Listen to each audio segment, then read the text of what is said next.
BPL নিয়ে বিতর্কের যেন কমতি নেই। দেশের ক্রিকেটের সবচেয়ে বড় এই ফ্র্যাঞ্চাইজি টুর্নামেন্টের প্রতিটি আসরেই বিতর্কের ডালপালা সৃষ্টি হয়েছে, যার বেশিরভাগেরই কোনো সুরাহা করতে পারেনি বিসিবি।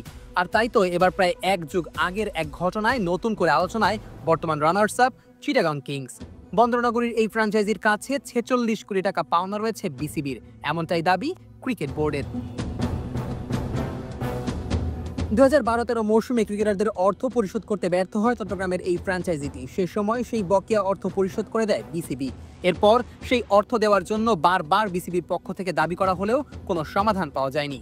বারবার আইনি নোটিশ পাঠিয়ে কোনো লাভ না হওয়ায় শেষ পর্যন্ত আরবিট্রেশনে যায় বিসিবি। তবে এত কিছুর পরও আগের অর্থ পরিশোধ না করেই সবশেষ বিপিএলে আবারও মাঠে নামে চিটাগং কিংস। উল্টো এই আসরেও তাদের বিরুদ্ধে পারিশ্রমিক না দেওয়ার অভিযোগ আনা হয়েছে।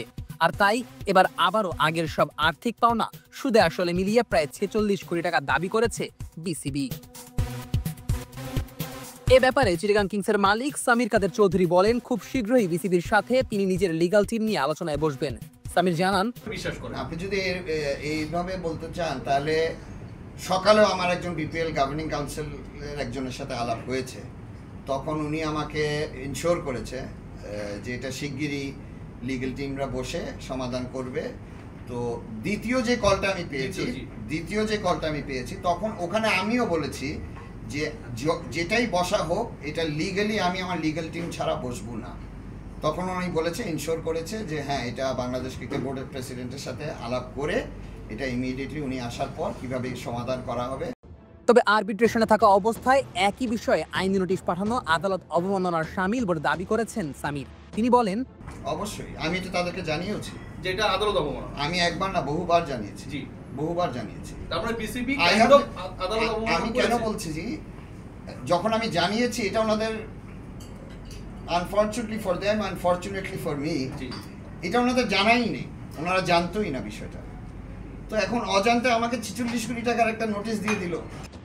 এদিকে বিপিএল চিটাগং কিংসের শুভেচ্ছা দূত এবং মেন্টর হিসেবে উড়িয়ে আনা হয়েছিল পাকিস্তানের সাবেক তারকা ক্রিকেটার শাহিদ আফ্রিদিকে। তবে বিপিএল শেষে আফ্রিদি দাবি করেন প্রতিশ্রুতি করা অর্থের সিংহভাগই তাকে প্রদান করেনি ফ্র্যাঞ্চাইজিটি।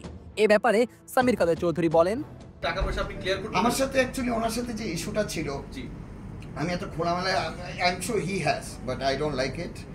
আমার সাথে ওনার যোগাযোগ আছে, এটা কথাবার্তা বলাও হয়েছে। টাকা দিয়েছেন কি? টাকা তো আমার অবশ্যই দেওয়া হয়েছিল শুরুতে, যেহেতু উনি চলে গিয়েছিল এটা নিয়ে একটা কমিউনিকেশন গ্যাপ হয়েছিল, ওনার যেহেতু একটা ডিলে হয়ে গেছিল।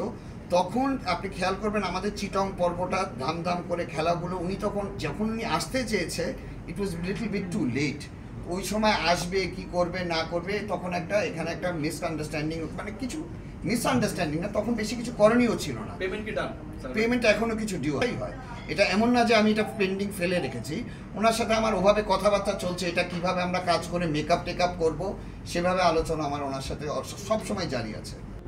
Najmus Sakib, on field.